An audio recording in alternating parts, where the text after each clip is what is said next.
Welcome to 24 News YouTube channel. In the first days of the war, the president of Ukraine Volodymyr Zelensky stated that a large number of soldiers would be needed to resist the invasion of Russia, and provided opportunities for those who wanted to become volunteers.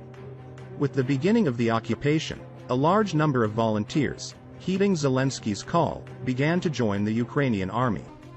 After thousands of applications, the Ministry of Foreign Affairs of Ukraine made a statement and said, there were many volunteer applications who felt the desire to be side by side with the Ukrainians.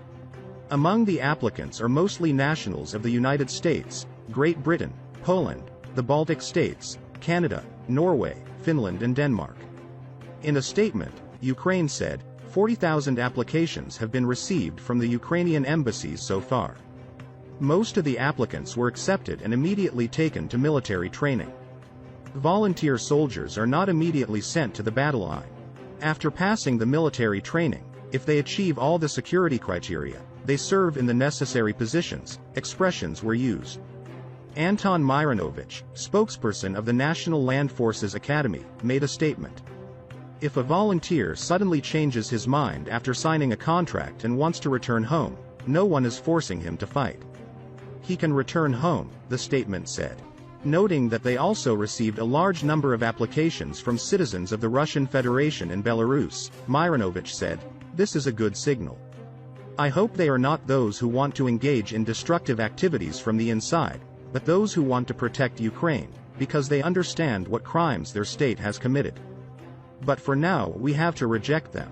Other volunteers, we will not risk it, used the phrases. Myronovich says that the main condition for the selection of the Legion is the experience of participating in hostilities. And it's not about service in the army, it's about participation in hostilities. When they arrive in Ukraine a few days after a short training, we ask if they are ready to fight.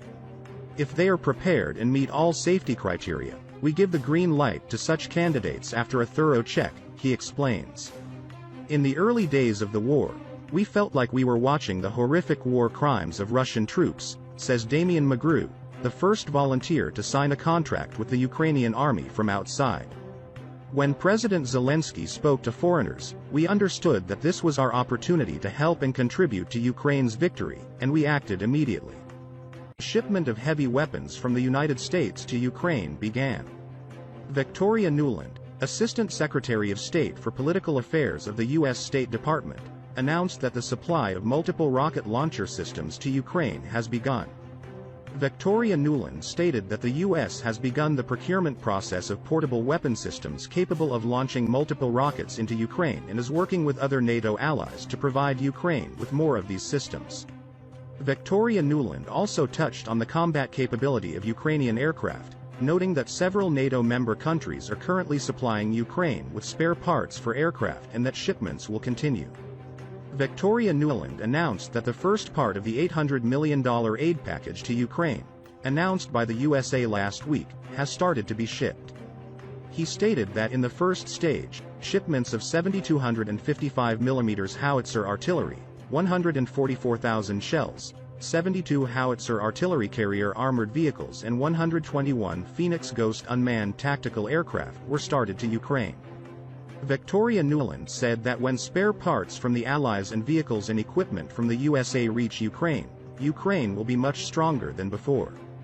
French President Emmanuel Macron, who is holding talks with Russian President Vladimir Putin and declaring that he has the same approach regarding the Russia-Ukraine war with Turkey, announced that air-to-ground ammunition and anti-tank weapons have been delivered to the Kyiv administration since the beginning of the war.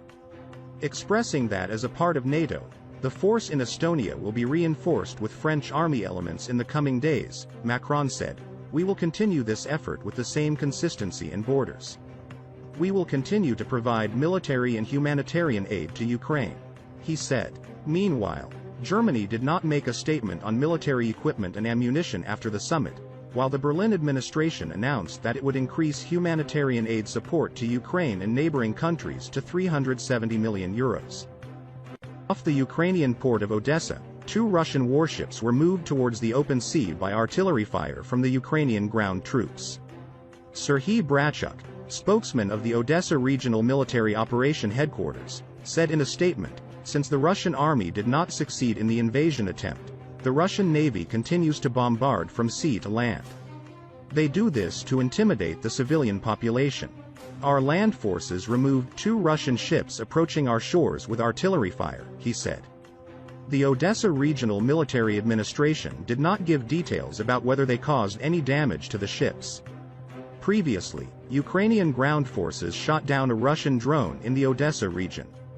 Meanwhile, the Russian Ministry of Defense held a briefing, explaining the objectives of the second phase of the operation to invade Ukraine. Ministry officials said in an official statement that the moves will be directed towards the south of Donbass and Ukraine. In the statement, it was stated that taking control of these regions is the primary target. It was a known fact that Russia would turn to this region while withdrawing from Kyiv and its surroundings, but with this statement, the issue has now become official. There is an important reason for Putin to turn to these regions. Donetsk and Luhansk, located in eastern Ukraine, are 2 regions where Russian separatists are located.